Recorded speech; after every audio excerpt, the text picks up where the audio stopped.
आपको घर के सुख, आपको वाहन का सुख, नौकरी में कोई परेशानी नहीं, संतान सुख, संतान भी आपके अच्छे पद में जाते हैं, स्वस्थ रहते हैं, उनकी भी कीर्ति में नाम होता है, वो भी प्रख्यात होते हैं, आप भी स्वस्थ रहते हैं और आपके चेहरे खिले खिले रहते हैं, आप ऊर्जावान रहते हैं, आप मुस्कुराते रहते हैं, प्रफुल्लित रहते हैं, अट्रैक्टिव, किसी को आकर्षित कर लेते हैं अपनी बोली चाल व्यवहार से। आपके जीवन में संतान सुख है या नहीं, आपके जीवन में राजयोग है कि नहीं, आपके जीवन में लक्ष्मी की प्राप्ति के योग है कि नहीं, आपके जीवन में विद्या का योग है कि नहीं, और भी कई चीजें हैं, और किस ग्रह से क्या प्राप्ति का योग बनता है, ये जानने की कोशिश करेंगे ज्योतिर्विद सुब्रत मिश्रा जी से। बाबा, आपका बहुत बहुत स्वागत है हमारे यूट्यूब चैनल पे। आपका भी बहुत बहुत स्वागत है। ठंड बहुत है ना? बहुत चलिए, कोई बात नहीं है।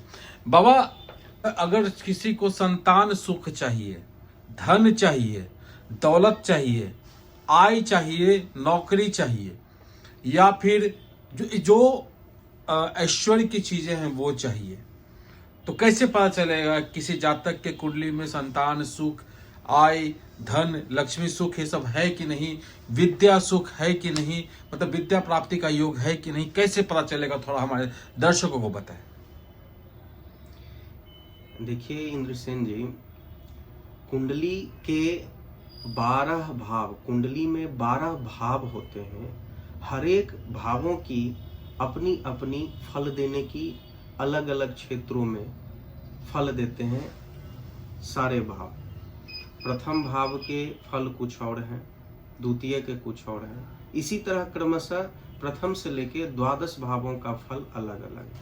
लेकिन संतान की बात करें तो आपके कुंडली में पंचम भाव का बहुत महत्वपूर्ण स्थान है। कुंडली में अगर शुक्र अच्छे स्थिति में होते हैं तो वो संतान सुख के अलावे लक्ष्मीवान, वैभवशाली, माता दुर्गा की कृपा, माता लक्ष्मी की कृपा, सदैव भाग्य क्षेत्र, तो ये सब सुख सुविधा, आपको घर के सुख, आपको वाहन का सुख, नौकरी में कोई परेशानी नहीं, संतान सुख, संतान भी आपके अच्छे पद में जाते हैं, स्वस्थ रहते हैं, उनकी भी कीर्ति में नाम होता है, वो भी प्रख्यात होते हैं, वो भी विकास होते हैं, आप भी स्वस्थ रहते हैं और आपके चेहरे खिले खिले रहते हैं, आप ऊर्जावान रहते हैं, आप मुस्कुराते रहते हैं, प्रफुल्लित रहते हैं, हर्ष, आप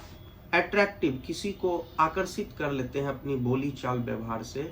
तो कहीं ना कहीं ये तय है कि आपके कुंडली में शुक्र की बहुत ही अच्छी स्थिति है।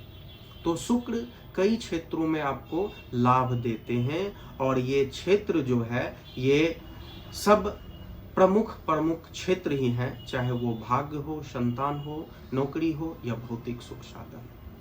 तो भौतिक सुख साधन और लक्ष्मी, मतलब सारा शुक्र के ही प्रभाव से ये सारा कुछ होता है। हाँ, ये सारा चीज शुक्र के कारण ही होता है। लेकिन इसके अलावे चूंकि हमारे सौर मंडल में 9 ग्रह हैं, तो आपके कुंडली विशेष के अनुसार आपके शुक्र के अलावे और भी ग्रह हैं जो शुक्र में सहायता करते हैं कि, तो केवल शुक्र के अलावे भी और भी ग्रह जो हैं वो भी मदद करते हैं शुक्र को।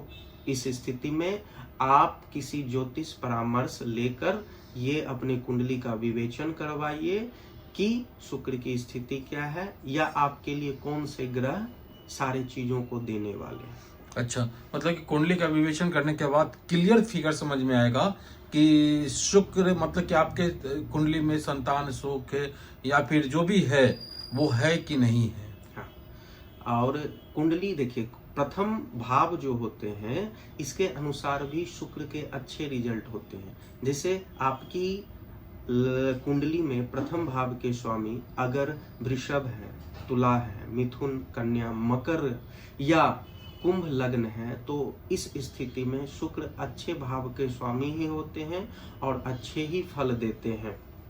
इसके अलावे अन्य लग्न की कुंडली भी है, तो इसमें अगर शुक्र की स्थिति अच्छी हो, वो किसी पापत्व प्रभाव में ना हो, साथ ही साथ वो शुभ स्थिति में हो और बलवान हो, तो किसी भी कोई भी लग्न हो कोई फर्क नहीं पड़ता है, वो सदैव उनकी कृपा आप पे बनी रहेगी।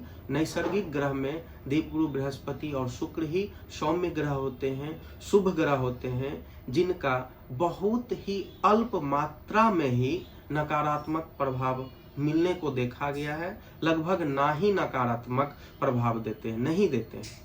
हाँ, इनके केवल शुभ प्रभावों की कमी आ सकती है, लेकिन ऐसा देखा गया है कि बहुत कम ही, मतलब ना के बराबर ही ये नकारात्मक प्रभाव देते हैं ये दोनों ग्रह। पापत्व से क्या तात्पर्य है आपका? पापत्व से तात्पर्य यह है कि ग्रहों को शुभ, क्रूर और पाप की श्रेणी में रखा गया है, जिसमें देवगुरु बृहस्पति और शुक्र को शुभ ग्रह की श्रेणी में रखे गए हैं, मंगल सूर्य को क्रूर ग्रह की संज्ञा में रखे गए हैं, और बुध शुभ के साथ शुभ और पाप के साथ पाप प्रभाव रखते हैं। पाप ग्रह की श्रेणी में राहु, केतु, शनि आते हैं, और चंद्रमा एकादशी शुक्ल पक्ष से लेके पंचमी कृष्ण पक्ष तक शुभ प्रभाव रखते हैं, अन्य में ये पाप प्रभाव रखते हैं। एकादशी शुक्ल पक्ष से पंचमी कृष्ण पक्ष तक।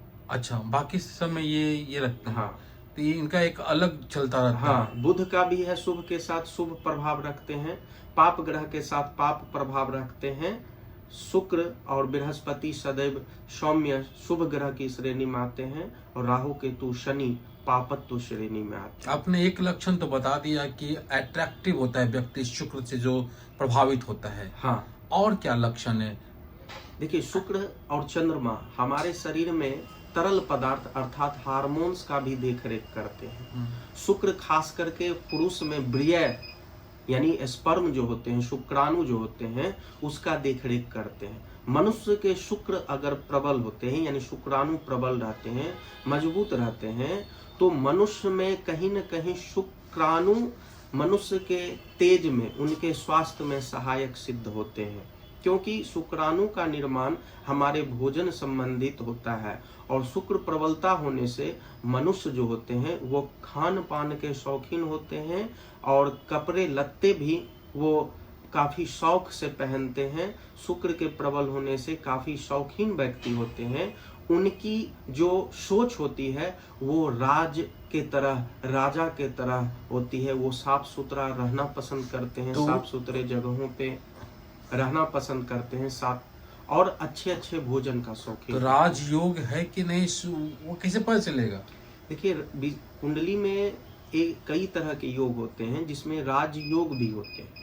अगर राजयोग के कई योगों के कारण हम कह सकते हैं कि राजयोग होते हैं, लेकिन अगर शुक्र की बात करें, राजयोग का अर्थ होता है कि आप समाज में प्रतिष्ठित होते हैं, अच्छे अच्छे लोगों से आपकी जान पहचान होती है, साथ ही आपको धन की कमी नहीं रहती है।